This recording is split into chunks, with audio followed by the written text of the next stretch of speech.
আপনি সক্ষমতার কোথায় আছেন সেটা জানানোর চেষ্টা করতেছি। ধরেন আপনি ঘোষণা দিলেন যে আমি পৃথিবীর সবচেয়ে উন্নত একটা শহর করব।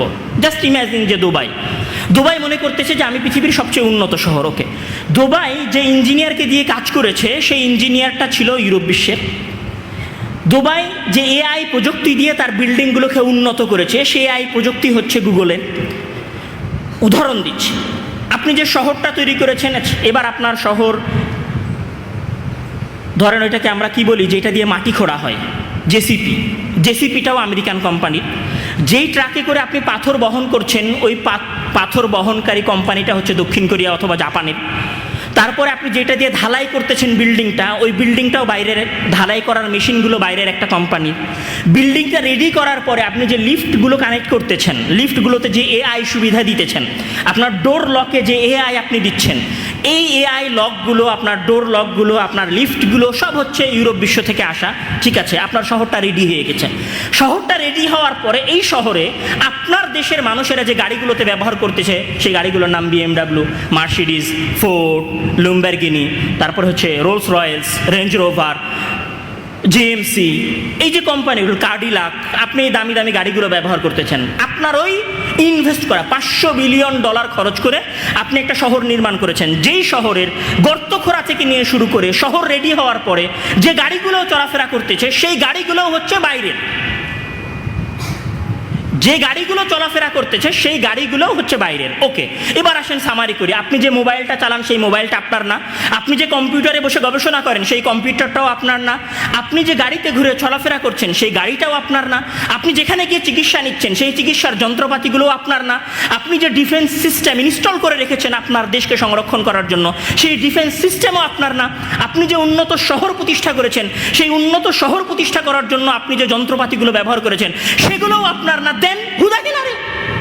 জিরো। কি আছে আপনার? কিছুই নাই, শূন্য। আপনি শূন্যের উপর দাঁড়িয়ে আছেন। আপনি যদি মনে করেন যে আপনি সামথিং, আপনি কিছুই নন, জিরো। আপনার সকল সক্ষমতাগুলোর যদি ইজিক্যাল টু করা হয় তাহলে কিছুই বের হবে না। আপনি আমাকে বলতে পারেন, ভাই উমুক দেশের উমুক জেট আছে, ফাইটার জেট, কোথায় থেকে কিনেছে? সে নিজে বানিয়েছে, নিজে উৎপাদন করেছে, না বাইরে থেকে নিয়ে এসেছেন? আমি একদম সহজ এবং নিত্য প্রয়োজনীয় জায়গা থেকে কথাগুলো বলবো, সক্ষমতার তুলনা দিব। আমাদের দেশের গরিব থেকে নিয়ে শুরু করে ধনী শ্রেণী পর্যন্ত, আমাদের আমির ওমারা থেকে নিয়ে শুরু করে আরব বিশ্বের ক্লিনার পর্যন্ত সবাই আমরা নর্মালি একটা জিনিস ব্যবহার করি, সেটা হচ্ছে মোবাইল ফোন। আমি যদি জাস্ট ফোন দিয়ে উদাহরণ দেই, আমরা যেই ফোনই ব্যবহার করি না কেন, পৃথিবীতে যে সমস্ত নামি দামি ফোন আছে, সেটা স্যামসাং হতে পারে, ভিভো হতে পারে, হুয়াওয়ে হতে পারে, অ্যাপেলের ফোন হতে পারে, আইফোন হতে পারে, যে কোনো ফোনের যেটা সবচেয়ে গুরুত্বপূর্ণ পার্ট, আমি বাকি পার্টগুলো নিয়ে কথা বলছি না, আমি যদি প্রত্যেক ফোনের সবচেয়ে গুরুত্বপূর্ণ পার্ট নিয়ে কথা বলি, একটা ফোনের সবচেয়ে গুরুত্বপূর্ণ পার্ট হচ্ছে চিপসেট। চিপসেট মানে যেইটার উপর ভিত্তি করে পুরো মোবাইলটা ফাংশন করে। আমি মোবাইলে কোনো অ্যাপ চালু করছি, কোনো অ্যাপ অফ করছি, ছবি তুলতেছি, ভিডিও করতেছি, এই সব কিছু যেইটার উপর ভিত্তি করে চলে সেটা হচ্ছে চিপসেট। আমি যদি জাস্ট উদাহরণ দেই, এই চিপসেট কোন কোম্পানিগুলো তৈরি করে, তার মধ্যে কোনো মুসলিম কোম্পানি তো দূরে থাক, কোনো মুসলিম বিশ্বের নাম আসবে না। যেমন আমরা যদি কোয়ালকামের কথা বলি, কোয়ালকামের সিরিজ হচ্ছে স্ন্যাপড্রাগন, এটা হচ্ছে ইউএসের একটা কোম্পানি। যদি আমরা অ্যাপেলের কথা বলি, অ্যাপেলের এ চিপ হচ্ছে ইউএসের একটা কোম্পানি। যদি আমরা মিডিয়াটেকের কথা বলি, এটা হচ্ছে তাইওয়ানের একটা কোম্পানি। যদি আমরা গুগলের যে সিরিজ আছে সেইটার যদি আমরা কথা বলি, যেটা তারা তাদের ফোন পিক্সেলে ব্যবহার করে, এটাও হচ্ছে একটা আমেরিকান কোম্পানি। যদি আমরা হুয়াওয়ের কিরিন সিরিজের কথা বলি তাহলে একটা চাইনা কোম্পানি। ঠিক এইরকমভাবে আপনি মোবাইল থেকে বের হন, মোবাইল থেকে বের হয়ে আপনি কম্পিউটারে যান। কম্পিউটারের সবচেয়ে গুরুত্বপূর্ণ পার্ট হচ্ছে মাদারবোর্ড। মাদারবোর্ডের কাজ কি?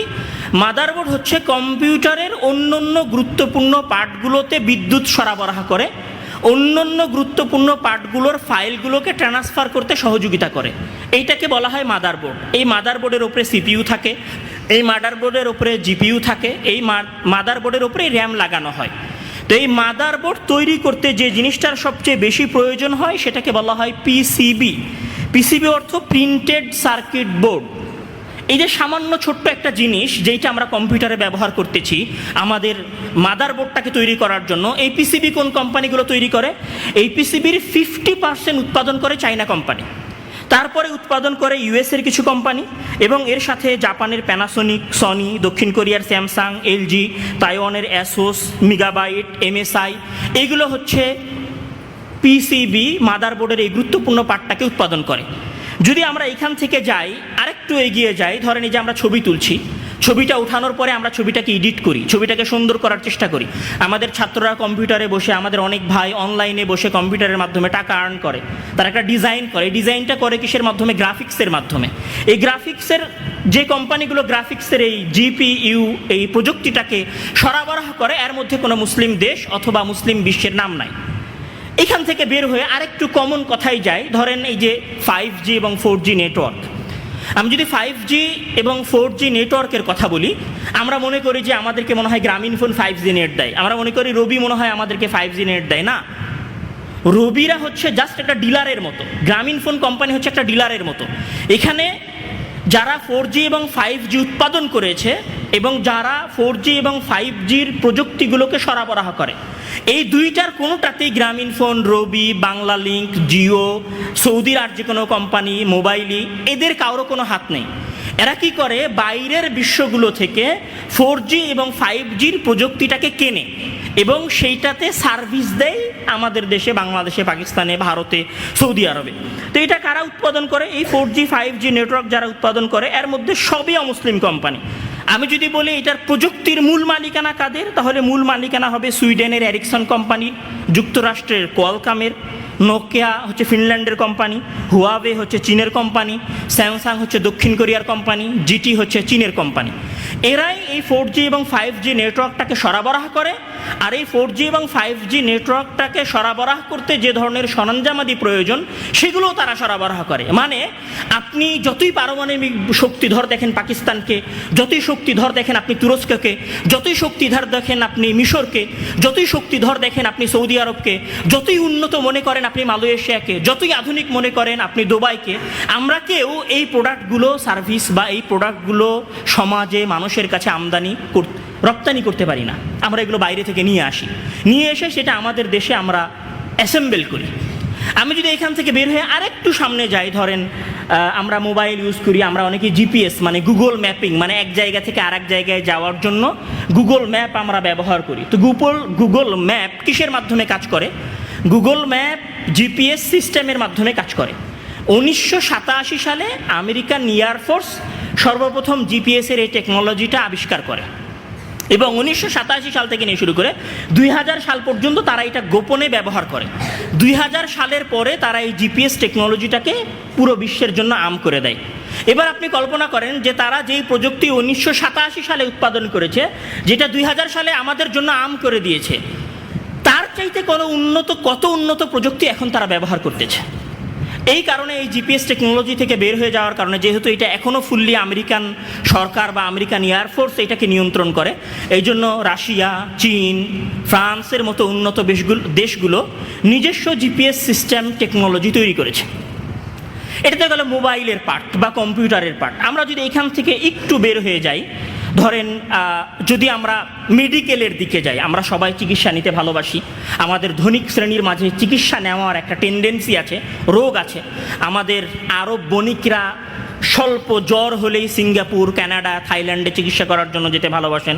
আমাদের দেশের ধনীরাও কিছু হলে সিঙ্গাপুর, থাইল্যান্ডে যেতে ভালোবাসেন। আমি যদি বলি এই চিকিৎসা বাজারে, এই চিকিৎসার যে প্রযুক্তি আছে এবং যত জিনিসপাতি আছে এই চিকিৎসা খাতে ব্যবহার হয়, এর 70 থেকে 80% সরবরাহ করে যুক্তরাষ্ট্র এবং ইউরোপ। 70 থেকে 80%। এবং বায়োটেকনোলজি আমরা যেটাকে বলি, অথবা জিনগত প্রযুক্তি, জিন পরিবর্তনের যে প্রযুক্তি, এইটার 100% পাশ্চাত্য থেকে আসে। এর বাইরে কারো কাছে বায়োটেকনোলজি অথবা জিন প্রযুক্তি নেই। আমি যদি এখান থেকে আরেকটু বিস্তারিত বর্ণনা দেওয়ার চেষ্টা করি, তাহলে আমি বলবো যে পৃথিবীর সবচেয়ে সার্জারির জন্য যেগুলো নিডি বস্তু, সবচেয়ে উন্নত বস্তু, সেটা দেয় হচ্ছে আমেরিকার জনসন অ্যান্ড জনসন কোম্পানি। যদি বলি যে ইনসুলিন পাম্প অথবা হার্টের জন্য চিকিৎসা কারা সবচেয়ে ভালো দিতে পারে, সেটা হচ্ছে মেডট্রনিক একটা কোম্পানি। যদি বেস্ট অন সায়েন্টিফিক, এরা হচ্ছে সার্জারির ডিভাইসগুলো দেয়। ঠিক এরকম জার্মানি, সুইজারল্যান্ড, সুইডেন, জাপান, চীন, দক্ষিণ কোরিয়া, এরাই পুরো পৃথিবীর চিকিৎসা বাজারকে দখল করে রেখেছে। মানে আপনি যে এই যে 10 তলায় যান, এখানে যে আপনারা MRI যন্ত্র দেখেন, সিটি স্ক্যানের যন্ত্র দেখেন, আমাদের পায়ে যখন আঘাত লাগে তখন ওইটাকে এক্সরে করা হয়, আমাদের হাত পা, এই যে এক্সরের যন্ত্র, MRI স্ক্যানারের যে যন্ত্র, সিটি স্ক্যানের যে যন্ত্র, এগুলো একটাও কোনো মুসলিম বিশ্বে উৎপাদন হয় না। হ্যাঁ, মালয়েশিয়া এবং সিঙ্গাপুর স্বল্প পরিসরে একদম ন্যূনতম উৎপাদন করে না, অ্যাসেম্বল করে। আর উন্নত বিশ্বগুলোর কথা তো আমি বাদ দিলাম। এটা গেল চিকিৎসা খাতে আমাদের অবস্থা। আমি একদম সংক্ষিপ্ত, যেহেতু এটা জুমার খুতবা, আমি বিস্তর কথা বলতে পারবো না। মেডিকেল খাত থেকে যদি আমরা একটু বের হই, এবার বের হয়ে যদি আমরা সামরিক খাতের দিকে যাওয়ার চেষ্টা করি, ধরেন আজকে আমরা অনেকেই প্রশংসা করতেছি যে বাংলাদেশ চীনের কাছ থেকে একটা ভালো যুদ্ধ বিমান কিনবে। আমরা অনেকেই বলতেছি যে পাকিস্তান চীনের মাধ্যমে চীনের কাছ থেকে যুদ্ধ বিমান নিতেছে, অথবা আমরা বলতেছি যে সৌদি ডিফেন্স সিস্টেম আমেরিকা থেকে ইনস্টল করতেছে। এগুলো একটাও আমাদের নিজস্ব তৈরি করা নয়। আমি যদি বলি আমাদের সক্ষমতার উদাহরণ দিই, ধরেন পৃথিবীর বর্তমান সময়ের সবচেয়ে আধুনিক অস্ত্রগুলোর একটা অস্ত্রের নাম হচ্ছে হাইপারসোনিক মিসাইল। হাইপারসোনিক মিসাইল কি? হাইপারসোনিক মিসাইল হচ্ছে শব্দের যে গতি আছে সেই গতির চাইতে 5 গুণ দ্রুত যে কোনো লক্ষ্য উদ্দেশ্যে আঘাত আনতে পারে। শব্দের গতি কত? শব্দের গতি হচ্ছে ম্যাক 1, মানে প্রতি ঘন্টায় 1235 কিলোমিটার। তাহলে ম্যাক 1-এর যদি 5 গুণ করি তাহলে এটা দাঁড়াবে প্রতি ঘন্টায় প্রায় 6500 কিলোমিটার।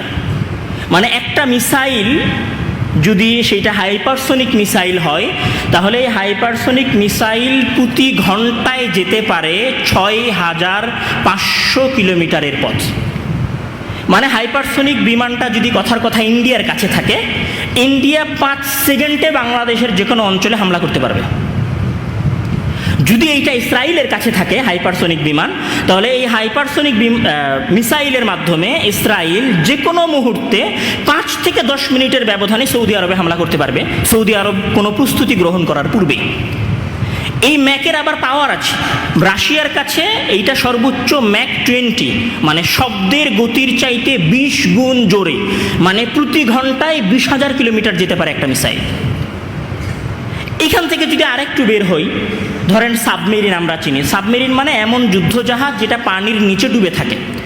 তো পানির নিচে ডুবে থাকার পারমাণবিক সাবমেরিন কোনো মুসলিম দেশের কাছে নাই, এমনকি তুরস্ক এবং পাকিস্তানের কাছেও নাই।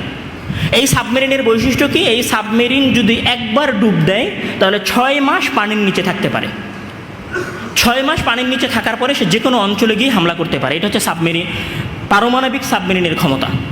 আমি যদি আরেকটু বলি যে ধরেন আমরা এখানে বাংলাদেশে বসবাস করছি, বাংলাদেশের পাশে আমেরিকা নাই। এখন আমেরিকা তার এলাকা থেকে বাংলাদেশে মিসাইলও ছুটতে পারবে না। তাহলে আমেরিকা কি করবে? আমেরিকা হচ্ছে এয়ারক্রাফট ক্যারিয়ার, মানে এমন যুদ্ধজাহাজ যেই যুদ্ধজাহাজ একসাথে 150-200 যুদ্ধজাহাজকে নিজের ওপরে বহন করে নিয়ে আসতে পারে। আর ওখানে আবার রানওয়ে আছে, মানে ওই জাহাজের ওপরে বিমান থাকবে, ওই জাহাজের ওপরে বিমানটা আবার উড়বে, উড়ে এসে আপনার উপর আক্রমণ করবে, আপনার উপর আক্রমণ করে আবার চলে যাবে। এটাকে বলা হয় এয়ারক্রাফট। এই এয়ারক্রাফটগুলো বাংলাদেশ, পাকিস্তান, সৌদি আরব অথবা তুরস্ক অথবা মালয়েশিয়া আমাদের কারোর কাছে নাই।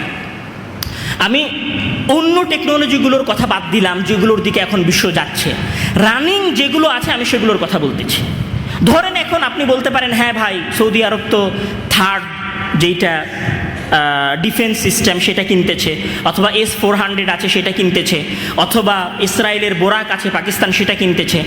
আপনি আমেরিকার কাছ থেকে যে জেট বিমান কিনতেছেন, আপনি আমেরিকার কাছ থেকে যে যুদ্ধ বিমান কিনতেছেন, আপনি আমেরিকার কাছ থেকে যে প্রতিরক্ষা ব্যবস্থা কিনতেছেন, ওই প্রতিরক্ষা ব্যবস্থা কি আপনি আপনার শত্রুর বিরুদ্ধে ব্যবহার করতে পারবেন? পারবেন না। তাহলে আপনার কাছে যে সমরাস্ত্র আছে, এই সমরাস্ত্রগুলোর যদি আমি ইজিক্যাল টু করি যে আপনার কাছে F-16 আছে, আপনার কাছে F-22 আছে, আপনার কাছে F-30 আছে, okay, plus plus plus is equal to আমেরিকার বিরুদ্ধে 0। কারণ এগুলো সব আমেরিকার, ফ্রান্সের। আপনি ফ্রান্সের বিরুদ্ধে ব্যবহার করতে পারবেন না, আমেরিকার বিরুদ্ধে ব্যবহার করতে পারবেন না। S-400 এটা হচ্ছে রাশিয়ার। রাশিয়া যে প্রতিরক্ষা ব্যবস্থা আপনাকে দিয়েছে, সেই প্রতিরক্ষা ব্যবস্থার গোপন কী করলে এটা কাজ করা বন্ধ করে দিবে সেটা সে জানে না। এর আরেকটু উদাহরণ দিই, আরও বিস্তারিত সক্ষমতা বোঝানোর চেষ্টা করছি, আপনি সক্ষমতার কোথায় আছেন সেটা জানানোর চেষ্টা করতেছি। ধরেন আপনি ঘোষণা দিলেন যে আমি পৃথিবীর সবচেয়ে উন্নত একটা শহর করব। জাস্ট ইম্যাজিন যে দুবাই মনে করতেছে যে আমি পৃথিবীর সবচেয়ে উন্নত শহর। ওকে, দুবাই যে ইঞ্জিনিয়ারকে দিয়ে কাজ করেছে সেই ইঞ্জিনিয়ারটা ছিল ইউরোপ বিশ্বের। দুবাই যে এআই প্রযুক্তি দিয়ে তার বিল্ডিংগুলোকে উন্নত করেছে সেই এআই প্রযুক্তি হচ্ছে গুগলের। উদাহরণ দিচ্ছি, আপনি যে শহরটা তৈরি করেছেন, এবার আপনার শহর ধরেন ওইটাকে আমরা কি বলি, যেটা দিয়ে মাটি খোঁড়া হয়, জেসিপিটাও আমেরিকান কোম্পানির। যেই ট্রাকে করে আপনি পাথর বহন করছেন ওই পাথর বহনকারী কোম্পানিটা হচ্ছে দক্ষিণ কোরিয়া অথবা জাপানের।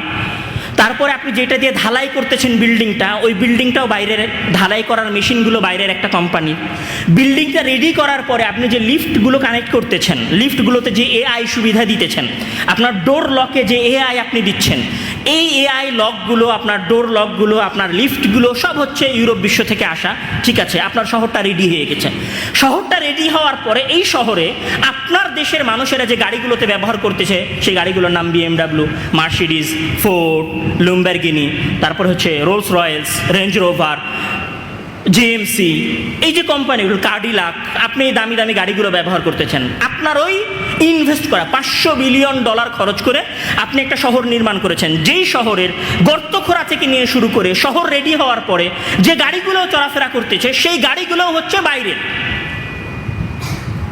যে গাড়িগুলো চলাফেরা করতেছে সেই গাড়িগুলোও হচ্ছে বাইরের। ওকে, এবার আসেন সামারি করি। আপনি যে মোবাইলটা চালান সেই মোবাইলটা আপনার না। আপনি যে কম্পিউটারে বসে গবেষণা করেন সেই কম্পিউটারটাও আপনার না। আপনি যে গাড়িতে ঘুরে চলাফেরা করছেন সেই গাড়িটাও আপনার না। আপনি যেখানে গিয়ে চিকিৎসা নিচ্ছেন সেই চিকিৎসার যন্ত্রপাতিগুলোও আপনার না। আপনি যে ডিফেন্স সিস্টেম ইনস্টল করে রেখেছেন আপনার দেশকে সংরক্ষণ করার জন্য সেই ডিফেন্স সিস্টেমও আপনার না। আপনি যে উন্নত শহর প্রতিষ্ঠা করেছেন সেই উন্নত শহর প্রতিষ্ঠা করার জন্য আপনি যে যন্ত্রপাতিগুলো ব্যবহার করেছেন সেগুলোও আপনার না।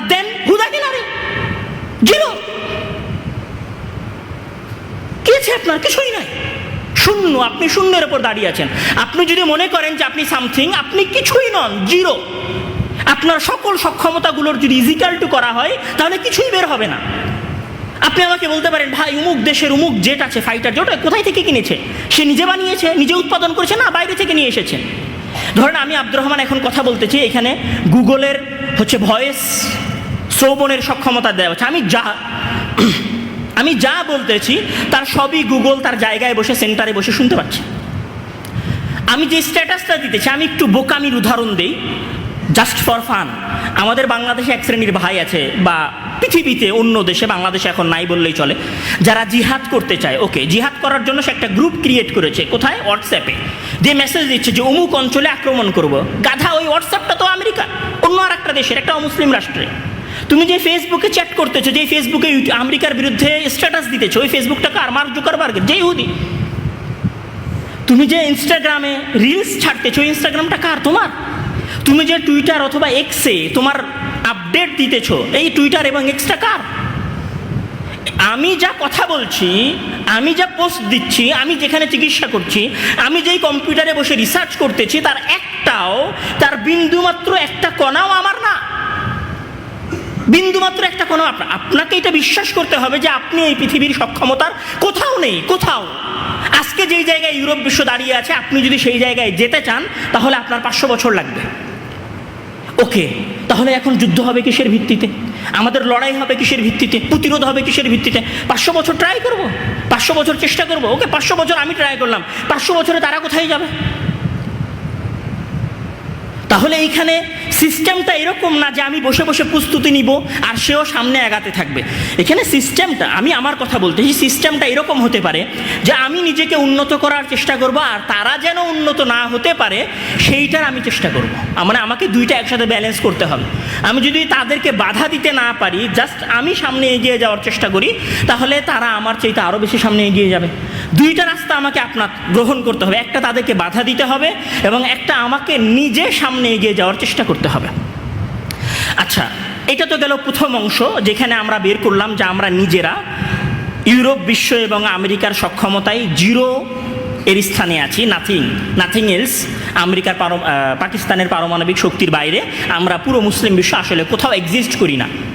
এটা আপনাকে মানতে হবে যে আমরা America, Canada, France, Italy, UK, USA এর সামনে কোথাও এক্সিস্ট করি না আমাদের ক্ষমতা এবং সক্ষমতা দিয়ে।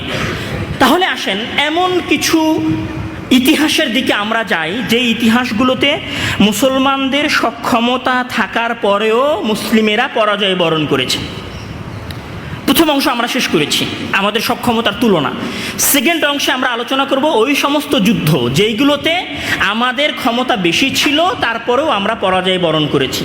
তার মধ্যে সর্বপ্রথম যে যুদ্ধটা আসতে পারে আলোচনায় সেটা হচ্ছে ধরেন গাজওয়াত হুনাইন, হুনাইনের যুদ্ধ। রাসূল সাল্লাল্লাহু আলাইহি ওয়াসাল্লাম যখন মক্কা বিজয় করলেন, মক্কা বিজয় করার পরে হুনাইন থেকে রাসূল সাল্লাল্লাহু আলাইহি ওয়াসাল্লামের মদিনার মুসলমানদের বিরুদ্ধে বানু হাওয়াজিন এবং বানু সাকিফ যুদ্ধের জন্য প্রস্তুতি নিয়ে মুসলমানদের দিকে অগ্রসর হলো। তখন রাসূল সাল্লাল্লাহু আলাইহি ওয়াসাল্লাম 12,000 সৈন্যের একটা বাহিনী নিয়ে গাজওয়াত হুনাইন, বানু সাকিফ এবং বানু হাওয়াজিনের বিরুদ্ধে রওনা হলেন। মুসলমানেরা এর আগে যুদ্ধ করেছে বদরের যুদ্ধে 313 জন নিয়ে, উহুদের যুদ্ধে যুদ্ধ করেছে 700 জন নিয়ে, আমাদের সংখ্যা 1000 পর্যন্ত যায় নাই। তো হুনাইনের যুদ্ধে যখন মুসলমানেরা দেখেছে যে 12,000 সৈন্য আমাদের পিছনে আছে, তখন তারা কি মনে করেছে? আল্লাহ তাআলা তাদের কথা উল্লেখ করছেন, আউযু বিল্লাহি মিনাশ শাইতানির রাজিম, লাকাদ নাসারাকুমুল্লাহু ফি মাওয়াতিনা কাসীরা ওয়া ইয়াওমা হুনাইনিন ইয আ'জাবাতকুম কাসরাতুকুম ফালাম তুগনি আনকুম শাইআ ওয়া যাকাত আলাইকুমুল আরদু বিমা রাহুবাত সুম্মা ওয়াল্লাইতুম মুদবিরিন। মানে যখন 12,000 সৈন্য মুসলমানেরা পিছনে দেখলো, তখন মুসলমানেরা মনে করলো যে আজকে তো আমাদের জয় হবেই, আমরা তো 313 জন নিয়ে মক্কার কাফেরদেরকে পরাজিত করেছি, তাহলে আজকে 12,000 সৈন্য নিয়ে আমরা এই বানু সাকিফ আর বানু হাওয়াজিনকে পরাজিত করতে পারবো না। আল্লাহ তাআলা বলেছেন ইযা আজাবাতকুম, যখন তোমরা মনে করলা যে ক্ষমতা দিয়ে, সক্ষমতা দিয়ে, তোমাদের সৈন্যবাহিনীর সংখ্যা দিয়ে তোমাদের শত্রুকে পরাজিত করবা, ঠিক আছে, তাহলে কি হলো?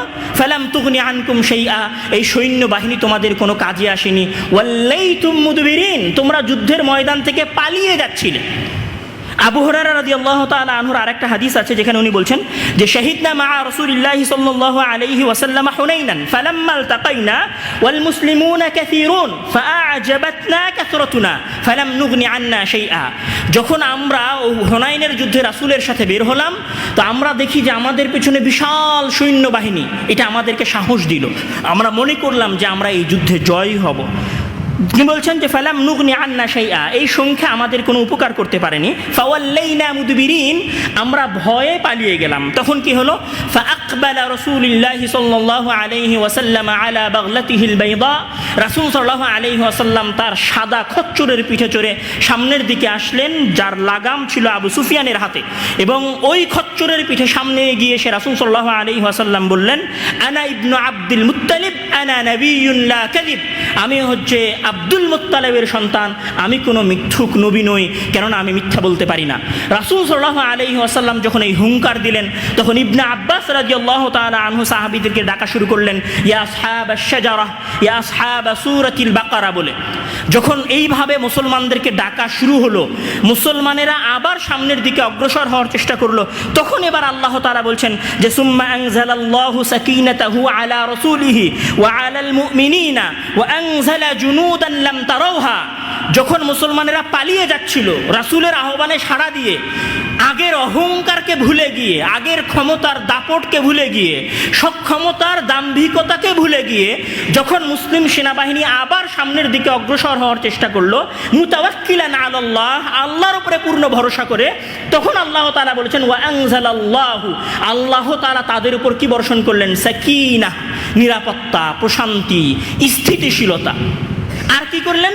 তাদের জন্য সৈন্যবাহিনী পাঠালেন, ওয়া আনজালা জুনুদান লাম তারাউহা, এমন সৈন্যবাহিনী পাঠালেন যে সৈন্যবাহিনী তোমরা দেখতে পাও না।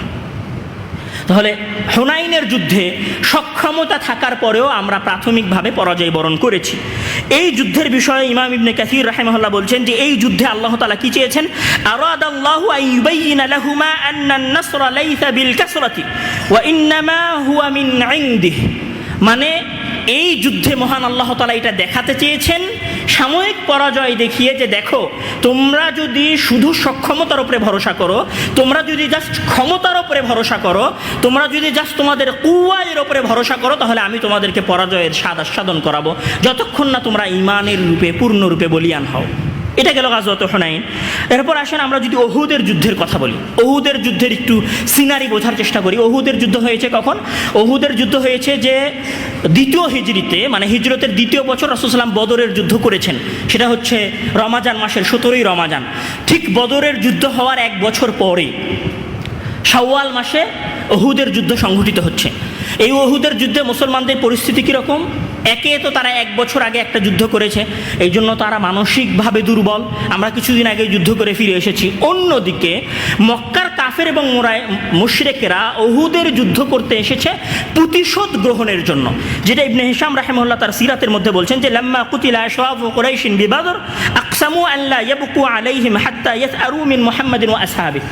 মানে মক্কার কুরাইশরা এটা শপথ করেছিল যে তারা তাদের বদরের যুদ্ধে নিহত হওয়া নেতাদের ওপরে, নেতাদের জন্য কান্নাও করবে না যতক্ষণ না তারা বদরের যুদ্ধের হত্যার প্রতিশোধ নেয়।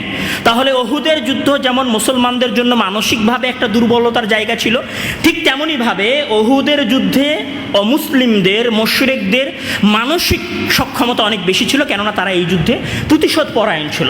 এই জন্য রাসূল সাল্লাল্লাহু আলাইহি ওয়াসাল্লাম বদরের যুদ্ধ 70 কিলোমিটার দূরে গিয়ে করেছেন, আর উহুদের যুদ্ধ মদিনা থেকে 8 থেকে 9 কিলোমিটার ডিস্টেন্সে অনুষ্ঠিত হয়েছে। এই যুদ্ধে কি হলো? এই যুদ্ধে আমরা দেখেছি, আমরা সকলেই জানি যে এই যুদ্ধে মুসলমানদের অবস্থা বিজয়ের সন্নিকটে ছিল।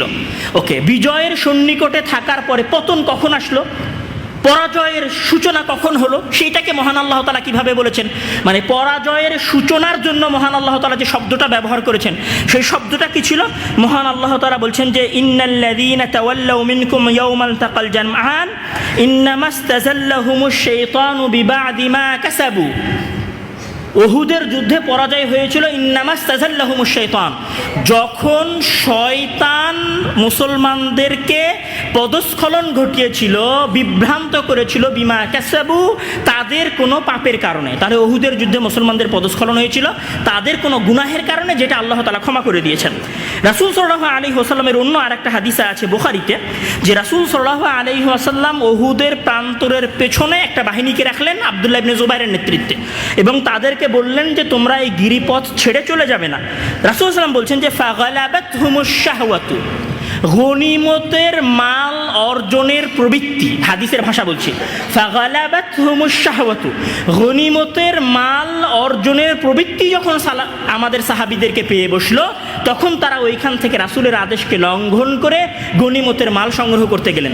গনিমতের মাল যখন সংগ্রহ করতে গেলেন, তখন পেছন থেকে খালিদ ইবনে ওয়ালিদ এই বাহিনীর উপরে আক্রমণ করলো। তাহলে উহুদের যুদ্ধে আমাদের জয়টা পরাজয় নিপতিত হয়েছিল যখন আমাদের মাঝে বিন্দুমাত্র শাহওয়াত প্রবেশ করেছিল। সক্ষমতা থাকার পরেও, মানে জয়ের দ্বার প্রান্তে গিয়েও আমরা পরাজয় বরণ করেছি। এরপরে যদি আমরা আসি টুরাসের যুদ্ধ কাহিনীর দিকে যদি আসি, যেই যুদ্ধ আব্দুর রহমান আল গাফিক ফ্রান্সের বিরুদ্ধে লড়েছিলেন, সেই যুদ্ধে ওনার 30,000-এর একটা সেনাবাহিনী ফ্র্যাঙ্কিশ শাসকের মাত্র 15,000 একটা সেনাবাহিনীর কাছে পরাজয় বরণ করে। এটা হচ্ছে 732 খ্রিস্টাব্দের 10 অক্টোবরের কাহিনী। এরপরে যদি আমরা বলি যে ভিয়েনা, অস্ট্রিয়া নামে একটা দেশ আছে বর্তমানে, এই অস্ট্রিয়ার রাজধানীর নাম হচ্ছে ভিয়েনা। এই ভিয়েনা অবরোধ করেছিল মুসলমানেরা দখল করার জন্য অটোমান সাম্রাজ্যের শাসন আমলে। অটোমান সাম্রাজ্যের শাসন আমলে কোন সময়? অটোমান সাম্রাজ্যের ওই শাসন আমলে, যেই শাসন আমলে শাসন করছিলেন সুলতান সুলাইমান দ্য ম্যাগনিফিসেন্ট, যাকে আমরা বলি সুলতান সুলাইমান দ্য কানুনি, যিনি 45 বছর অটোমান সাম্রাজ্য শাসন করেছেন। মানে তৎকালীন পৃথিবীর সবচেয়ে শক্তিশালী বাদশাহ অবরোধ করতে গেছেন ভিয়েনা। কত সালে উনি ভিয়েনা অবরোধ করতে গেছেন? 1529 সালে। 1529 সালে যখন উনি ভিয়েনা অবরোধ করতে গেছেন, সুলতান সুলাইমান তার সর্ব উৎকৃষ্ট সক্ষমতা দিয়েও ভিয়েনা অবরোধ করে জয় করে আসতে পারেননি, বরং ভিয়েনার অবরোধে সুলতান সুলাইমান দ্য ম্যাগনিফিসেন্ট পরাজিত হয়ে ফিরে এসেছেন। আমরা যদি আরও একটু বলি যে নাভারিনের যে যুদ্ধ, ব্যাটেল অফ নাভারিন, যেটা 1827 সালের 20 অক্টোবর অনুষ্ঠিত হয়েছিল, কাদের মাঝে অনুষ্ঠিত হয়েছিল? গ্রিকরা যখন 1821 সালে, গ্রিক যে দেশ আমরা বলি গ্রিস এখন যেটাকে বলা হয়, এটা ছিল অটোমান সাম্রাজ্যের শাসনাধীন। এই অটোমান সাম্রাজ্যের শাসনাধীন গ্রিক দেশটা যখন নিজেদের স্বাধীনতার ঘোষণা করলো 1821 সালে, তখন অটোমানেরা এবং মিশরীয়রা এই গ্রিকদের উপরে হামলা করার জন্য গেল। আর গ্রিকদের পক্ষ নিয়ে ব্রিটেন, রাশিয়া এবং ফ্রান্স একটা মিত্র শক্তি হয়ে মুসলমানদের বিরুদ্ধে আক্রমণ চালালো। এই যুদ্ধে মুসলমানেরা তাদের 20-এরও অধিক যুদ্ধজাহাজ হারায় এবং এই যুদ্ধে মুসলমানেরা পরাজয় বরণ করে। এই যুদ্ধে মুসলমানদের পক্ষ থেকে 2200টারও বেশি কামান ছিল, অর্থাৎ আমরা একটা ভালো স্টেবল পরিস্থিতিতে ছিলাম। তারপরেও আমরা এই যুদ্ধে পরাজয় বরণ করেছি। আমরা যদি আসি মন্ট জিসার্ডের যুদ্ধ, যেটা সুলতান সালাউদ্দিন আইবির সাথে হয়েছিল। সুলতান সালাউদ্দিন আইবি হচ্ছেন অজেয় একজন বীর, যাকে কেউ কোনোদিন পরাজয় বরণ করাতে পারেনি, কিন্তু উনি মন্ট জিসার্ডের যুদ্ধে পরাজয় বরণ করেছিলেন সুলতান সালাউদ্দিন আইবি বেলডুইন চতুর্থের কাছে 25শে নভেম্বর 1177 সালে। সুলতান সালাউদ্দিন আইবির মতো ব্যক্তিও পরাজয় বরণ করেছেন। এই পুরো হিস্ট্রির সারমর্ম হচ্ছে যে আপনাকে শুধু আপনার সক্ষমতা, আপনাকে শুধু আপনার ক্ষমতা, আপনাকে শুধু আপনার প্রতিপত্তি, আপনাকে শুধু আপনার টেকনোলজি যুদ্ধে জয় এনে দিবে, বিষয়টা এরকম নয়। এর বিপরীতে আসেন ওই সমস্ত যুদ্ধ, যে সমস্ত যুদ্ধে আমাদের সৈন্য সংখ্যা কম ছিল। তার মধ্যে সবার আগে আমি যে যুদ্ধটার কথা নিয়ে আসবো সেটা হচ্ছে গোলাইয়াথের যুদ্ধ। খ্রিস্টপূর্ব 1050 বছর আগের কথা, মানে ঈসা আলাইহিস সালাম জন্মের 1050 বছর পূর্বে গোলাইয়াথ যে যুদ্ধ হয়েছিল বর্তমান জেরুজালেম এবং তেল আবিবের মাঝখানের একটা অঞ্চলে তালুত এবং জালুতের মধ্যে যেই যুদ্ধের ঘটনা মহান আল্লাহ তাআলা পবিত্র কোরআনে উল্লেখ করেছেন, সেই যুদ্ধের ঘটনা কি ছিল সেটা আপনারা সকলেই জানেন। যে বনু ইসরাইলেরা যখন তালুতের নেতৃত্বে জালুতের বিরুদ্ধে যুদ্ধ করার জন্য গেল, তখন তালুত বললেন ইন্নাল্লাহা মুবতালিকুম বিনাহারিন, যে আল্লাহ তাআলা তোমাদেরকে একটা নদী দিয়ে পরীক্ষা করবেন। কিসের পরীক্ষা করবেন? ঈমানের পরীক্ষা করবেন। কি পরীক্ষা? যে তোমরা এই নদী পার হবা, কিন্তু এই নদীর পানি পান করতে পারবা না, তবে এক চুয়াল মাত্র। যখন মুসলমানেরা তৎকালীন তালুত এবং বনু ইসরাইলেরা যখন এই নদী পার হলেন, গুটি কয়েক মানুষ বাদে সবাই ওই নদীর পানি পান করে ফেললেন। ঐতিহাসিকদের মতে 313 জন ব্যক্তি বাদে বাকি সবাই ওই নদীর পানি পান করে ফেলে। তো ওই নদীর পানি পান করে ফেলার পরে তারা তালুত আলাইহিস সালামকে উদ্দেশ্য করে বলে যে লা তাকাতা লানাল ইয়াউমা বিজালুতা ওয়া জুনুদিহি, আজকে এই দীর্ঘ সফর করে আসার পরে জালুতের ন্যায় স্বৈরাচারী শাসকের বিরুদ্ধে আমাদের পক্ষে যুদ্ধ করা সম্ভব নয়। তখন ক্বালাল্লাযীনা ইয়াদুন্নুনা আন্নাহুম মুলাকুল্লাহ, তবে যখন তালুত আলাইহিস সালামের কওম এই কথা বলল, বানু ইসরাইলেরা যখন এই কথা বলল যে লা তাকাতা লানাল ইয়াউম, আজকে আমাদের যুদ্ধ করার কোনো সক্ষমতা নেই, তখন গুটি কয়েক মানুষ বলল, কারা বলল? ইয়াদুন্নুনা আন্নাহুম মুলাকুল্লাহ, কারা বলল? যারা মনে করতো যে তারা এই যুদ্ধে শাহাদত বরণ করলে আল্লাহ তাআলার সাথে সাক্ষাৎ করতে পারবে, জান্নাতে যেতে পারবে, তারা বলল যে কাম মিন ফিআতিন কালিলাতিন গালাবাত ফিআতান কাসীরাতান বিইذনিল্লাহ, পৃথিবীর ইতিহাসে কত স্বল্প স্বল্প ক্ষুদ্র ক্ষুদ্র বাহিনী বিশাল বিশাল বাহিনীর উপরে জয়লাভ করেছে বিইذনিল্লাহ, আল্লাহ তাআলার অনুমতিতে। তাহলে আজকে আমরা কেন জালুতের বিরুদ্ধে জয়লাভ করব না? এই যুদ্ধে দুইটা ইতিহাস আছে। এক, আল্লাহ তাআলা এই যুদ্ধের আগে বানু ইসরায়েলের ঈমান পরীক্ষা করছেন। দুই, লা তাকাতা লানাল ইয়াউম, তাদের সক্ষমতা না থাকার পরেও জাস্ট জিহাদের জাজবায় তারা এই যুদ্ধে অবতীর্ণ হচ্ছেন এবং দাউদ আলাইহিস সালামের কঙ্করের আঘাতে জালুত এই যুদ্ধে নিহত হয় এবং বানু ইসরায়েলেরা বাইতুল মাকদাস জয় করে। এরপরের ঘটনায় যদি আমরা আসি, আমাদের অতি পরিচিত এবং অতি নিকটের ঘটনা, সেটা হচ্ছে বদরের যুদ্ধ। বদরের যুদ্ধ হয়েছিল 17ই রমাজান হিজরির 2য় বছর। বদরের যুদ্ধের একটু ইতিহাস বর্ণনা করি। বদরের যুদ্ধে আসলে আমরা শুধু ঘটনাগুলোকে শুনি, আমি ঘটনাগুলোকে একটু অ্যানালাইসিস করানোর চেষ্টা করছি। বদরের যুদ্ধে যখন মুসলমানেরা বদরের যুদ্ধ করতেছে তখন বা করার জন্য প্রস্তুতি নিতেছে, তখন মুসলমানদের মধ্যে কারা আছে? আহলুস সুফফা, যারা একবেলা খেতে পায় আর একবেলা খেতে পায় না। আছে হচ্ছে মুহাজিরেরা, যারা মক্কা থেকে পালিয়ে এসেছে। আছে হচ্ছে আনসার, ওই সমস্ত দরিদ্র মদিনার আনসারেরা, যারা তাদের সম্পদের একটা অংশ মুহাজিরদেরকে ভাগ করে দিয়েছে। মানে সবাই মিলে কারা আছে? উসমান, আব্দুর রহমান ইবনে আউফ এবং আবু বকর রাদিয়াল্লাহু তাআলা আনহুদেরকে বাদ দিলে সবাই হতদরিদ্র মানুষ এই বদরের যুদ্ধে অংশগ্রহণ করতেছে। আমি যদি বলি, ওই সময় মুসলমানেরা মেন্টালিও দুর্বল, সক্ষমতার দিক থেকেও দুর্বল। কেন? আমি তার একটা উদাহরণ দেই যে রাসূল সাল্লাল্লাহু আলাইহি ওয়াসাল্লাম সহিহুল বুখারীর হাদিস আন ইবনে উমর ইবনুল খাত্তাব রাদিয়াল্লাহু তাআলা আনহু قال لما كان يوم بدر نظر رسول الله صلى الله عليه وسلم إلى المشركين هم 1000 وأصحابه 319 رجلا। রাসূল সাল্লাল্লাহু আলাইহি ওয়াসাল্লাম যখন বদরের যুদ্ধে বের হলেন তখন তিনি মুশরিকদের দিকে দেখলেন যে তারা 1000 আর মুসলমানদের দিকে দেখলেন যে তারা 300 সামথিং। এইটা দেখার পরে রাসূল সাল্লাল্লাহু আলাইহি ওয়াসাল্লাম ফাস্তাকবালান নবী সাল্লাল্লাহু আলাইহি ওয়াসাল্লাম আল কিবলাতা, এই দৃশ্য দেখার পরে মানে সক্ষমতার এই অসম পরিস্থিতি, সক্ষমতা এবং শক্তির এই অসম পরিস্থিতি দেখার পরে রাসূল সাল্লাল্লাহু আলাইহি ওয়াসাল্লাম ফাস্তাকবালান নবী সাল্লাল্লাহু আলাইহি ওয়াসাল্লাম আল কিবলাতা, রাসূল সাল্লাল্লাহু আলাইহি ওয়াসাল্লাম কিবলামুখী হলেন। তারপরে কি করলেন? সুম্মা মাদ্দা ইয়াদাইহি, তার দুই হাত প্রসারিত করলেন। ফাজাআলা ইয়াহতিফু বিরাব্বিহি, এবং তার প্রতিপালকের কাছে প্রার্থনা করা শুরু করলেন। আল্লাহুম্মা আনজিজলি মা ওয়া'আদতানি, হে আল্লাহ তুমি আমার ওই ওয়াদা পূরণ করে দাও যেটার তুমি আমার সাথে ওয়াদা করেছো। এই বলে আরও তার সাথে কিছু বাক্য আছে যেগুলো বলে রাসূল সাল্লাল্লাহু আলাইহি ওয়াসাল্লাম দোয়া করা শুরু করলেন। রাসূল সাল্লাল্লাহু আলাইহি ওয়াসাল্লাম কখন দোয়া করা শুরু করতেছেন এটা একটা গুরুত্বপূর্ণ বিষয়। রাসূল সাল্লাল্লাহু আলাইহি ওয়াসাল্লাম কতটুকু দোয়া করতেছেন সেটাও একটা গুরুত্বপূর্ণ বিষয়। রাসূল সাল্লাল্লাহু আলাইহি ওয়াসাল্লাম দোয়া করতেছেন, বলছেন যে ফামা জালা ইয়াহতিফু, রাসূল সাল্লাল্লাহু আলাইহি ওয়াসাল্লাম দোয়া করতেই থাকলেন মাদ্দান ইয়াদাইহি, তার দুই হাত উঁচু করে। এমনকি কি হলো, এই দুই হাত উঁচু করার কারণে তার শরীর থেকে তার চাদর নিচে পড়ে গেল। মানে মানুষ কতটুকু কাকুতি মিনতি করে আকুতির সাথে চাইলে, অবনত হয়ে চাইলে, কতটুকু গভীরতার সাথে চাইলে দুই হাত একদম তার সর্বোচ্চ পর্যন্ত উঁচু করতে পারে এবং সেইখান থেকে তার শরীর থেকে চাদর খসে যেতে পারে। ফাআখাযা আবু বকর রাদিয়াল্লাহু তাআলা আনহু ফাআখাযা রিদাআহু, আবু বকর রাদিয়াল্লাহু তাআলা আনহু রাসূলের চাদর নিলেন। ফাআলকা আলা মানকিবাইহি, রাসূল সাল্লামের কাঁধের উপরে চাদরটাকে নিক্ষেপ করলেন। ওয়ালতাজামাহু, এবং রাসূল সাল্লামকে তার পিছন থেকে জড়িয়ে ধরলেন। কেননা রাসূল সাল্লাল্লাহু আলাইহি ওয়াসাল্লাম এটা তার জীবনের প্রথম যুদ্ধ, তিনি মদিনায় যুদ্ধ করতেছেন। তিনি জানেন আমার এই বাহিনীর, এই মুশরিকদের 1000 সৈন্য বাহিনীর বিরুদ্ধে যুদ্ধ করার সক্ষমতা নেই।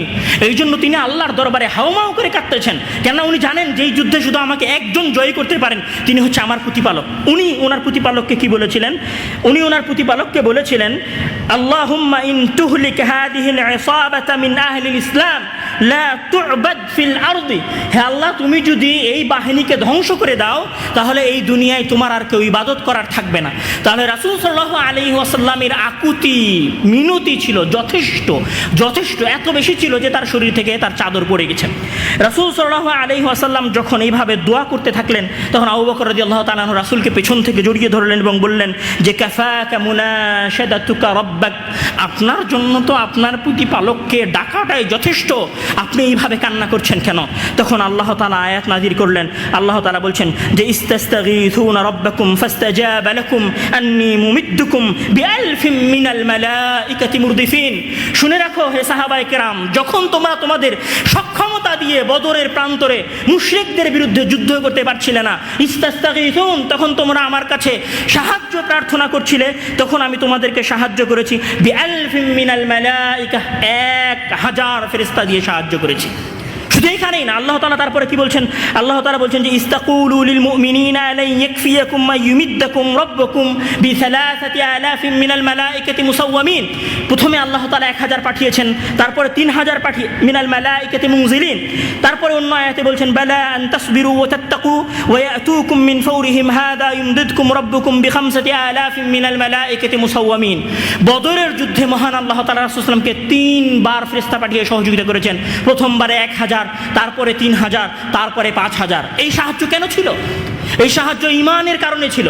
এই সাহায্য মহান আল্লাহ তাআলার প্রতি ভরসার কারণে ছিল। এই সাহায্য মহান আল্লাহ তাআলার কাছে সাহায্য প্রার্থনার কারণে ছিল।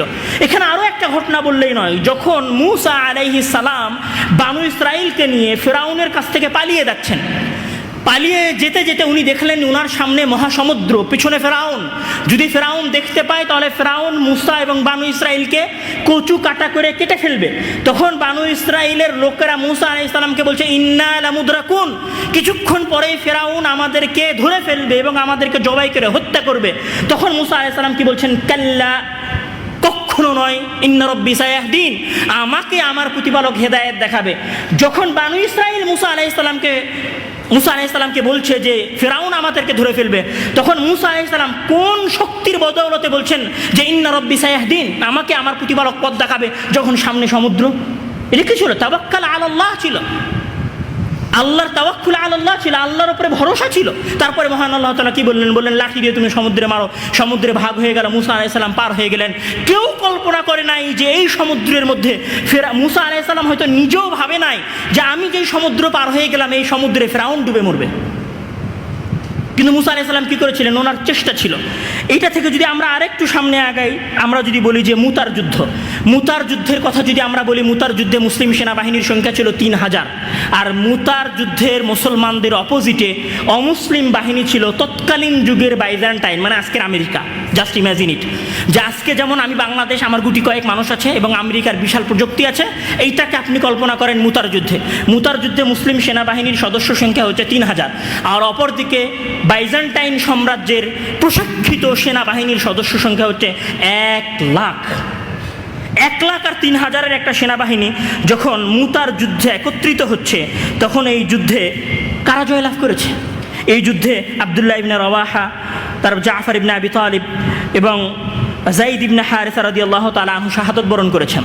এই শাহাদাত বরণ করার ঘটনা বর্ণনা করতে গিয়ে ইবনে কাসির রাহিমাহুল্লাহ বলছেন যে কানা জাফর ইবনে আবি তালিব আখাযা আল-লিওয়া বা'দা যায়েদ ফাকাতালা বিহি হাত্তা কুতিয়াত ইয়ামিনুহু ফাআখাযাহু বিশিমালিহি ফাকুতিআত ফাহতাদানাহু বিআদুদাইহি হাত্তা কুতিল। জাফর ইবনে আবি তালিব রাদিয়াল্লাহু তাআলা আনহু যখন মুতার যুদ্ধ করছিলেন, তখন প্রথমে ওনার ডান হাত কেটে ফেলা হয়, তারপরে ওনার বাম হাত কেটে ফেলা হয়। তখন উনি ওনার কাটা 2 হাত দিয়ে এভাবে পতাকা আঁকড়ে ধরেন।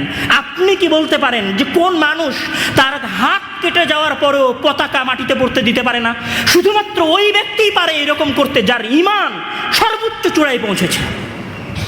এবং এই রকম একটা ভয়ঙ্কর পরিস্থিতি, তিনজন সেনাপতি মারা গেছেন। আব্দুল্লাহ ইবনে রাওয়াহা মারা গেছেন, যায়েদ ইবনে হারিসা মারা গেছেন, জাফর ইবনে আবি তালিব রাদিয়াল্লাহু তাআলা আনহুম প্রত্যেকেই মারা গেছেন, শাহাদাত বরণ করেছেন। এই রকম একটা ভয়ঙ্কর সিচুয়েশনে খালিদ বিন ওয়ালিদ রাদিয়াল্লাহু তাআলা আনহু যখন পতাকা হাতে নিলেন, যুদ্ধ করলেন, 7 দিন মুতার যুদ্ধ হলো, তারপরে মুসলমানরা এই মুতার যুদ্ধে জয়লাভ করেছেন। আপনার কি মনে হয় এমনি আরামে প্রযুক্তির মাধ্যমে, টেকনোলজির মাধ্যমে বিশাল সেনাবাহিনীর সংখ্যা দাঁড় করিয়ে খালিদ ইবনে ওয়ালিদ এই যুদ্ধে জিতেছিলেন? আপনি যদি এখান থেকে বের হয়ে ইয়ারমুকের যুদ্ধে আসেন, ইয়ারমুকের যুদ্ধ হয়েছিল 28 মে 634 খ্রিস্টাব্দে। ইয়ারমুকের যুদ্ধ হয়েছিল সিরিয়া এবং জর্ডানের সীমান্তবর্তী এলাকায় ইয়ারমুক নদীর তীরে। এই যুদ্ধ 4 দিন যাবৎ স্টেবল ছিল। এই যুদ্ধে মুসলিম সেনাবাহিনীর সংখ্যা ছিল 40,000 এবং অপোজিশনে পারস্য সাম্রাজ্যের সেনাবাহিনীর সংখ্যা ছিল প্রায় 2 লাখেরও কাছাকাছি। কোথায় 40,000 আর কোথায় 2 লাখ। এইরকম একটা যুদ্ধ হচ্ছে, যেই যুদ্ধে 4 দিনের যুদ্ধের পরে মুসলমানগণ জয়লাভ করছে। আপনি যদি ঠিক একই সিনারিও আপনি যদি কাদেসিয়ার প্রান্তরে যান, কাদেসিয়ার প্রান্তরে যে যুদ্ধ হয়েছিল, কাদেসিয়ার প্রান্তরে সাদ ইবনে আবি ওয়াক্কাস রাদিয়াল্লাহু তাআলা আনহু নেতা ছিলেন এবং কাদেসিয়ার প্রান্তরে অমুসলিমদের পক্ষ থেকে পৃথিবীর ইতিহাসের সর্বশ্রেষ্ঠ সেনাপতিদের একজন সেনাপতি রুস্তম এই যুদ্ধে মুসলমানদের অপোজিশন পার্টিকে নেতৃত্ব দিচ্ছিলেন। কাদেসিয়ার যুদ্ধ 4 দিন যাবৎ 3 দিন এবং 4 রাত স্টেবল থেকেছে। চতুর্থ রাত্রিকে লাইলাতুল হারির উপাধি দেওয়া হয়েছে। এই যুদ্ধে খাওলা তার 4 সন্তানকে হারিয়েছে। তারপরে উনি মহান আল্লাহ তাআলাকে বলেছেন আলহামদুলিল্লাহ, মানে 4 সন্তানকে হারানোর পরেও খাওলা একজন মহিলা যার 4টা সন্তান ছিল, যার সন্তানেরা কাদেসিয়ার যুদ্ধে অংশগ্রহণ করেছিল, 4 জনই শাহাদাত বরণ করেছিল, কিন্তু খাওলা তাদের মা 1 বিন্দু পরিমাণ অশ্রু তার চোখ থেকে প্রবাহিত করেন নাই। কেননা উনি এই যুদ্ধে তার সন্তানদেরকে পাঠিয়েছিলেন ঈমানের নেশায়, যে ঈমানের বিনিময়ে তারা জানতো যে আমরা শাহাদাত বরণ করলেই জান্নাতে যাব। এই যুদ্ধগুলো সবই ঈমানের বদৌলতেই ছিল। যদি আমরা আরেকটু সামনে আগাই, যদি তৃতীয় ক্রুসেডের কথা বলি, যখন সুলতান সালাউদ্দিন আইয়ুবী হিত্তিনের যুদ্ধের পরে বাইতুল মাকদাস জয় করে ফেললেন, বাইতুল মাকদাস জয় করার পরে পোপ গ্রোগরিক উনি তৃতীয় ক্রুসেডের ঘোষণা দিলেন। উনি যখন তৃতীয় ক্রুসেডের ঘোষণা দিলেন, তখন সুলতান সালাউদ্দিন আইয়ুবীর বিরুদ্ধে ইংল্যান্ড, ফ্রান্স, জার্মানি এবং অন্যান্য খ্রিস্টান রাজ্যগুলো একত্রিত হলো। ইংল্যান্ডের রাজা রিচার্ড লায়নহার্ট, ফ্রান্সের রাজা ফিলিপ, জার্মানির রাজা ফ্রেডরিক বারবারোসা এবং ইতালিয়ান জেনোয়া এবং ভেনিসের নৌবাহিনী এই যুদ্ধে সালাউদ্দিন আইয়ুবীর বিরুদ্ধে ছিল। এই যুদ্ধে সালাউদ্দিন আইয়ুবীর সেনাবাহিনীর সংখ্যা হচ্ছে 20 থেকে 25,000 আর অমুসলিম সেনাবাহিনীর সংখ্যা হচ্ছে 1 লাখ। শুধু 1 লাখ না, 4-5টা দেশের শাসকেরা একত্রিত হয়েছে সালাউদ্দিন আইয়ুবীর সাথে যুদ্ধ করার জন্য। শেষ পর্যন্ত কি হয়েছে? রামাল্লাহ চুক্তির মাধ্যমে এই যুদ্ধের সমাপ্তি ঘটেছে। রিচার্ড সালাউদ্দিন আইয়ুবীর কাছে রামাল্লাহর চুক্তি করতে বাধ্য হয়েছেন। এরপরে যদি আমরা বলি যে কনস্টান্টিনোপল, যেটাকে আমরা আজকাল ইস্তাম্বুল বলছি, এই ইস্তাম্বুল একটু হিস্ট্রি বলতে হবে, তাহলে ইস্তাম্বুলের এই ইতিহাস বুঝতে আমাদের সহজ হবে। ইস্তাম্বুল হচ্ছে 1000 বছরের খ্রিস্টান সাম্রাজ্যের রাজধানী। আরেকটু সহজ করে বললে পৃথিবীর সবচেয়ে শক্তিশালী দুর্গ। মানে আজ থেকে 1000 বছর আগে একটা শহর কনস্টান্টিনোপল, যেটাকে ঘেরা আছে 3 স্তরের প্রাচীর দিয়ে। 3 স্তরের প্রাচীর মানে একটা প্রাচীরের উচ্চতা হচ্ছে 40 থেকে 50 ফুট, আর প্রাচীরের চওড়া হচ্ছে 10 থেকে 15 ফুট। 10 থেকে 15 ফুট চওড়া, 40 ফুট উঁচা 3টা প্রাচীর দিয়ে ঘেরা বাইজেন্টাইনের রাজধানী কনস্টান্টিনোপল বা ইস্তাম্বুল, যার শুধুমাত্র একদিকে মারমার সাগর থেকে বের হয়ে আসা একটা ছোট নদীর মতো একটা শাখা আছে, ক্যানেল আছে, যেটাকে বলা হয় গোল্ডেন হর্ন। এই কনস্টান্টিনোপল বা এই ইস্তাম্বুল জয় করার জন্য মুসলমানেরা কয়বার হামলা করেছে? 12 বার হামলা করেও মুসলমানেরা এই বাইজেন্টাইন জয় করতে পারেনি। কে জয় করতে পেরেছিল? যিনি জয় করতে পেরেছিলেন তার নাম ছিল মোহাম্মদ আল ফাতেহ। উনি এই বাইজেন্টাইন জয় করেছিলেন। কিভাবে জয় করেছিলেন? ওনার জয়ের ইতিহাস আর এক রকম। 53 দিন যাবৎ বাইজেন্টাইন সাম্রাজ্যের এই রাজধানী ইস্তাম্বুলকে উনি অবরোধ করে রেখেছিলেন। 53 দিন অবরোধ করার পরে এই নগরীর পতন হয়েছে। এই নগরীর পতন করাতে উনি সবচেয়ে যে মিরাক্কেল ভূমিকাটা রেখেছিলেন সেটা কি ছিল? সেটা ছিল যে উনি 3 দিক থেকে ওনার সেনাবাহিনী ঘেরা ছিল, আর এক দিক থেকে নদী পথে গোল্ডেন হর্ন ছিল। কিন্তু গোল্ডেন হর্নে প্রবেশ করা যাচ্ছিল না কেন? ওইটা ইস্তাম্বুল নগরীর ভেতরে গেছে ওই লেকটা মারমার সাগর হয়ে। তো মারমার সাগরের মুখে চেইন দেওয়া আছে, যেই চেনটা টেনে দিলে জাহাজগুলো আর ঢুকতে পারে না।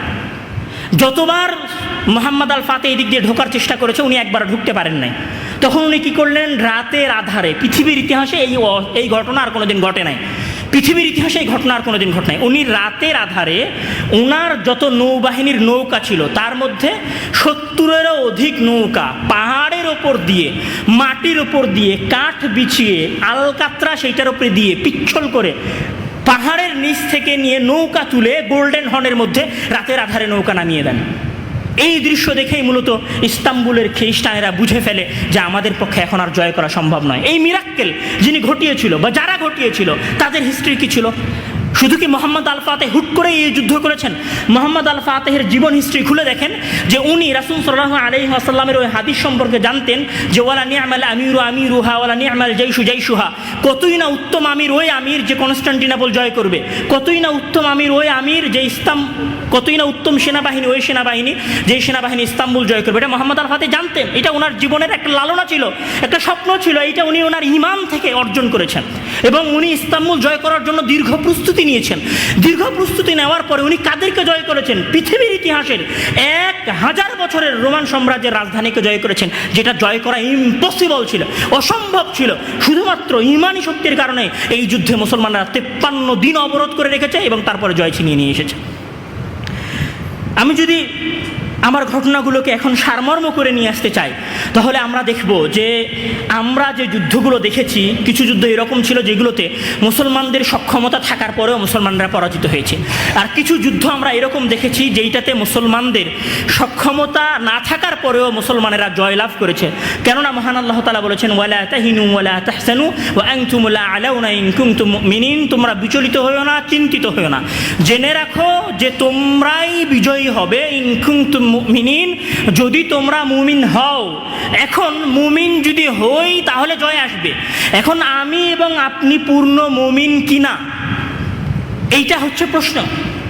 কেননা প্রযুক্তি দিয়ে আপনি যদি বলেন যে আমি প্রযুক্তি দিয়ে আমেরিকার বিরুদ্ধে লড়াই করব, প্রযুক্তি অর্জন করতে 500 বছর লাগবে, তাহলে 500 বছর আপনি ঘুমাবেন।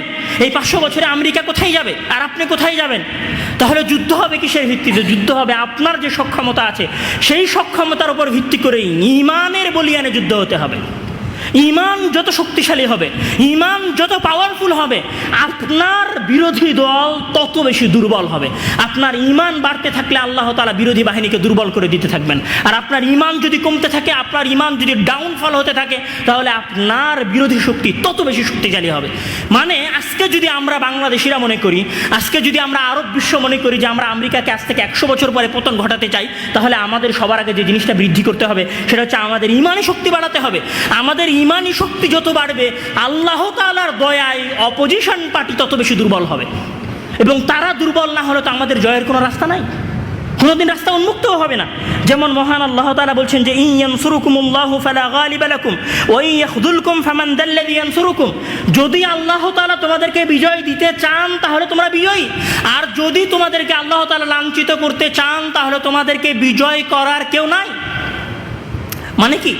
মানে হচ্ছে আমাদেরকে ঈমানে বলিয়ান হতে হবে, ঈমান শক্তি করতে হবে। ঠিক আছে, আপনার আরও একটা প্রশ্ন থাকতে পারে যে মহান আল্লাহ তাআলা বলছেন ওয়াইদু লাকুম মাস্তাতাতুম, যে তোমরা সাধ্যমতো সক্ষমতা অর্জন করো।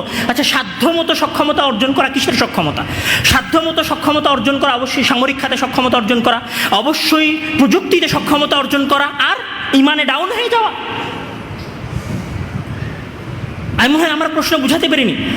আপনি যেই আয়াতের উপর ভিত্তি করে বলছেন যে ওয়াইদু লাকুম মাস্তাতাতুম, অথবা যে আয়াতে মহান আল্লাহ তাআলা যুদ্ধের জন্য প্রস্তুতি নিতে বলেছেন, সেই প্রস্তুতি নেওয়ার মানে কি এইটা যে আমি যুদ্ধ বিমান তৈরি করব, আমি ডিফেন্স সিস্টেমকে উন্নত করব, আমার এআই প্রযুক্তিকে বাড়াবো, আর ঈমান ডাউন হতে থাকবে? আপনার ঈমান যদি তলানিতে থাকে আর আপনার সক্ষমতা যদি সক্ষমতার শীর্ষ চূড়ায় থাকে, তথাপিও আপনি জয় ছিনিয়ে আনতে পারবেন না। আপনাকে জয় ছিনিয়ে আনতে হলে আপনার সক্ষমতার পাশাপাশি আপনার ঈমানের পাওয়ারকে বাড়াতে হবে। এটা হচ্ছে প্রথম কাজ। সম্মানিত উপস্থিতি, আমি এই সংক্ষিপ্ত জুমার খুতবায় আমাদের মুসলিম ভাইদের উদ্দেশ্যে আমি যে পাওয়ার দিতে, যেই বার্তাটা দিতে চাচ্ছি, সেটা হচ্ছে আমাদের জন্য একসাথে এখন অনেকগুলো কাজ, ঘুমানোর কোনো রাস্তা আমাদের কাছে নেই। আমাদের প্রথম কাজ আমাদের ঈমানি শক্তি বৃদ্ধি করা। এই ঈমানি শক্তি বৃদ্ধির সাথে আমাদের কাজ হচ্ছে প্রযুক্তিগত বিষয়গুলোতে মুসলিম বিশ্বকে উন্নত হওয়ার চেষ্টা করা, উন্নত করার চেষ্টা করা, নিজেদেরকে উন্নত করার চেষ্টা করা। এই উন্নত করার দাওয়াত, ঈমানি শক্তিকে বৃদ্ধি করার দাওয়াত সারা পৃথিবীর মানুষের কাছে পৌঁছানোই হচ্ছে আমাদের জিম্মেদারি। মহান আল্লাহ তাআলা আমাদেরকে সেই তৌফিক দান করুক। আল্লাহুম্মা আমিন। ওয়া আখিরু দাওয়ানা আলহামদুলিল্লাহি রাব্বিল আলামিন।